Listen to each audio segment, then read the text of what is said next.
الحمد للہ وکفا وسلام علی عبادہ الذین اصطفیٰ اما بعد۔ آج کی اس پرنور محفل میں میری تقریر کا موضوع ہے نماز کی برکت۔ نماز خدا سے ملنے کا واسطہ، نماز ہی جنت کا صحیح راستہ۔ خدا کے سامنے جھکنے والی بہنوں، نماز اللہ کے سامنے حاضر ہونا ہے، نماز اللہ کا شکر ادا کرنا ہے۔ نماز سے ہی خوشی کے جانواز جھونکے آتے ہیں، نماز سے ہی چہرے پر نور آتا ہے، نماز سے ہی آسمان سے برکت اور زمین سے ہریالی اگتی ہے، نماز سے ہی جسم میں تازگی محسوس ہوتی ہے، نماز سے ہی موت آسان ہوتی ہے، نماز سے ہی روزی میں برکت ہوتی ہے، نماز سے ہی عمر میں برکت ہوتی ہے، نماز ہی تمام برائیوں سے روکتی ہے، نماز ہی تمام دینی کاموں کی بنیاد ہے۔ نماز کی پابند بہنوں، پریشانی آئے تو نماز پڑھو، مصیبتوں کے پہاڑ سامنے ہو تو نماز پڑھو، زندگی کا چین جاتا دکھائی دے تو نماز پڑھو، زندگی بوجھ محسوس ہو رہی ہو تو نماز پڑھو، دل پر مایوسی کے سیاہ بادل آئے ہو تو نماز پڑھو، رات کے اندھیروں میں غم چھایا ہو تو نماز پڑھو۔ دینی بہنوں اور بھائیوں، آؤ میں تمہیں بتاتی ہوں نماز کیا ہے اور نمازوں کی تفصیل کیا ہے۔ دل و دماغ کے پردے ہٹا کر سنو اور عمل کرو۔ نمبر 1، نماز ظہر۔ اس نماز میں کل 12 رکعتیں ہیں، 4 سنت مؤکدہ، پھر 4 فرض، پھر 2 سنت مؤکدہ، پھر 2 نفل۔ نمبر 2، نماز عصر۔ اس نماز میں کل 8 رکعتیں ہیں، 4 سنت غیر مؤکدہ، پھر 4 فرض۔ نمبر 3، نماز مغرب۔ اس نماز میں کل 7 رکعتیں ہیں، 3 فرض، 2 سنت مؤکدہ، پھر 2 نفل۔ نمبر 4، نماز عشاء۔ اس نماز میں کل 17 رکعتیں ہیں، 4 سنت غیر مؤکدہ، پھر 4 فرض، پھر 2 سنت مؤکدہ، 3 وتر، پھر 2 نفل۔ نمبر 5، نماز فجر۔ اس نماز میں کل 4 رکعتیں ہیں، 2 سنت مؤکدہ اور 2 فرض۔ نماز کی پابند بہنوں، مذکورہ بالا نمازوں کے علاوہ اور بہت سی نفلی نمازیں ہیں جو خدا سے قریب ہونے کا ذریعہ بنتی ہے اور نمازی خدا کا محبوب ترین دوست بن جاتا ہے۔ مثلاً صلاۃ التسبیح، صلاۃ الاوابین، صلاۃ التہجد، صلاۃ الحاجہ، صلاۃ التوبہ، صلاۃ الاشراق، صلاۃ الضحیٰ وغیرہ۔ پیاری بہنوں، اللہ پاک ہم کو نماز کا نور عطا فرمائے، مسلمانوں کے بچے بچے کو نمازی بنائے، ہماری پیشیانیوں کو اپنے در کے لیے قبول فرمائے، تحیات ہم کو اپنی چوکھٹ کا فقیر بنا کے رکھے، ہمارے مدرسے کو تا قیامت آباد و شاد رکھے، آمین ثم آمین۔ اب میں شعر کے ساتھ اپنی تقریر کو اختتام کرتی ہوں۔ میری زندگی کا مقصد تیرے دین کی سرفرازی، میری زندگی کا مقصد تیرے دین کی سرفرازی، میں اسی لیے مسلمان، میں اسی لیے نمازی۔ السلام علیکم۔ ماشاءاللہ، بہت اچھا پیغام۔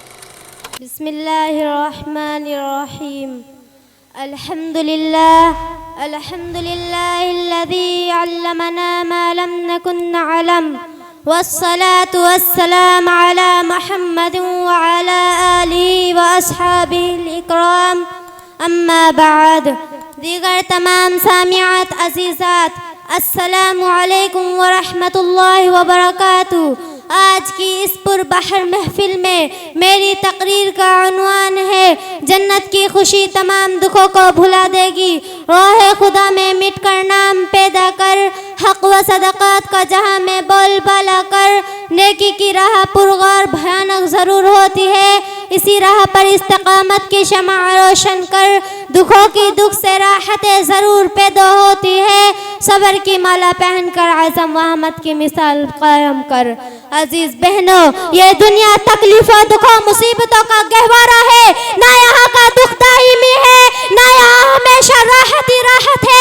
اگر یہاں ایک طرف دکھوں کے پہاڑ ہے تو دوسری طرف راحتوں کے مینار ہے، اگر یہاں ایک طرف عشر قدے ہے تو دوسری طرف ماتم قدے ہے، اگر یہاں ایک طرف خوشی کے شادیانے ہیں تو دوسری طرف غموں کے دہانے ہیں، اگر یہاں خوشی کے نقارے ہیں تو دوسری طرف رنج و علم کے نشانے۔ ایک شاعر دنیا کی حقیقت بیان کرتے ہوئے یوں گویا ہے، بہت سامان عشرت درہم برہم بھی ہوتے ہیں، بہت سامان عشرت درہم برہم بھی ہوتے ہیں، بہت جلد سے خوشی کا دن قائم بھی ہو ہوتے ہیں، شاباش، جنہیں شاباش۔ عیش کا سامان ان کو غم بھی ہوتے ہیں، جنہیں عیش کا سامان ان کو غم بھی ہوتے ہیں، جہاں بجتے ہیں نقورے وہاں ماتم بھی ہوتے ہیں۔ بہت پیاری بہنوں، آج کی اس مختصر پراثر مجلس میں تمہیں ایک حدیث پاک سناؤں جس سے دنیا کا حقیقی چہرہ سامنے آئے گا اور جنت و دوزخ کا پتہ چلے گا۔ حضرت انس رضی اللہ عنہ سے روایت ہے، رسول اللہ صلی اللہ علیہ وسلم نے ارشاد فرمایا، قیامت کے دن دوزخیوں میں سے ایک شخص کو بلایا جائے گا جس نے اپنی زندگی نہایت عیش و آرام کے ساتھ گزاری ہوگی۔ اس کو دوزخ کی آگ میں صرف ایک گوتا دیا جائے گا، پھر اس سے پوچھا جائے گا، اے آدم کے بیٹے، کیا تو نے دنیا میں کبھی اچھی حالت دیکھی ہے؟ کیا تو نے دنیا میں کبھی عیش آرام دیکھا ہے؟ اور کیا تجھ پر عیش آرام کا دور گزرا ہے؟ وہ اللہ کی قسم کھا کر کہے گا، کبھی نہیں میرے رب، میں نے کبھی کوئی عیش آرام دیکھا ہی نہیں۔ اس کے بعد جنتیوں میں سے بھی ایک شخص کو بلایا جائے گا جس کی زندگی سب سے زیادہ تکلیفوں میں گزری ہوگی، جس نے اپنی زندگی میں سب سے زیادہ تکلیف اٹھائی ہوگی۔ اس کو جنت میں صرف ایک گوتا دیا جائے گا، پھر اس سے پوچھا جائے گا، اے آدم کے بیٹے، کیا تو نے دنیا میں کوئی دکھ دیکھا ہے؟ کیا تو نے دنیا میں کوئی تکلیف اٹھائی ہے؟ اور کیا تجھ پر تکلیف کا دور گزرا ہے؟ وہ اللہ کی قسم کھا کر کہے گا، کبھی نہیں میرے رب، میں نے کبھی کوئی تکلیف نہیں دیکھی، مجھ پر کوئی تکلیف نہیں گزری۔ یعنی پہلا شخص جہنم کے ایک غوطے میں دنیا کی ساری عیش و عشرت کو بھول جائے گا۔ اسی سے اندازہ لگایا جا سکتا ہے کہ جہنم کتنی خطرناک ہوگی۔ اور دوسرا شخص جنت کے ایک غوطے میں دنیا کی ساری تکلیفوں کو بھول جائے گا، اسے یاد بھی نہیں ہوگا کہ اس نے دنیا میں کوئی تکلیف و پریشانی اٹھائی تھی۔ اسی سے اندازہ لگایا جا سکتا ہے کہ جنت کتنی آرام اور راحت کی جگہ ہے۔ آؤ دعا کرے کہ اللہ پاک ہمیں ایمانی صبر والی زندگی عطا فرمائے اور جہنم کی ہولناکیوں سے ہماری حفاظت فرمائے۔ آمین ثم آمین۔ اب میں انہی چند کلمات پر اپنی تقریر کو ختم کرتی ہوں، زندگی رہی تو انشاءاللہ پھر ملاقات ہوگی۔ السلام علیکم ورحمۃ اللہ وبرکاتہ۔ الحمدللہ الحمدللہ الذی علمنا ما لم نکن نعلم والصلاة والسلام على من لعت الإنسان بما يسلم محمد وعلى آلہ وأصحابہ الأجمعین۔ اما بعد، رونق بزم صدر معلمات و عزیزات، نہر چمن علم پیارے پیارے استاذ، غاستانی علم کے فضل کی دیدار بہنوں اور بھائیوں، السلام علیکم ورحمۃ اللہ وبرکاتہ۔ آج میں اس بہت ہی مبارک و خوبصورت موقع پہ ایسے موضوع پر گفتگو کرنے جا رہی ہوں جس سے ہمارے مستقبل کی قسمت وابستہ ہے۔ وہ پیارا سا موضوع ہے استاذ۔ علم کی لاز ہے ذات استاذ، علم کا تاج ہے احترام استاذ، علم پھول گر ہے خوشبو ہے استاذ، علم موتی گر ہے چمک ہے استاذ۔ علم کی شدائی بہنوں، علم نور ہی نور ہے، علم سرور ہی سرور ہے، علم حضور ہی حضور ہے۔ علم کتابوں کے ادب سے آئے گا، علم استاذ کے ادب سے آئے گا۔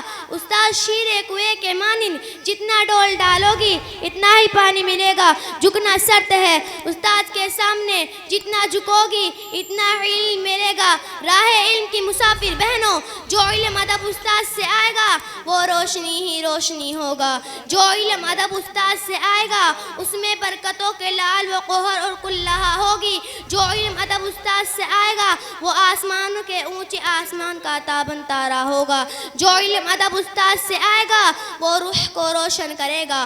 آؤ استاذ کو عظمت کا تاج عطا کرائے، آؤ استاذ کو ماں باپ کا درجہ دے اور اس پر فخر کرائے، آؤ استاذ کے محبت و عقیدتوں کا نذرانہ پیش کرائے۔ اسی شعر کے ساتھ میں اپنی تقریر کو ختم کرتی ہوں۔ علم تیری زندگی کا سنہرا تاج ہے استاد، اسی سے شرف اسی پر ناز ہے استاذ، ادب ہی حقیقی طالبہ کا امتیاز ہے۔ السلام علیکم ورحمۃ اللہ وبرکاتہ۔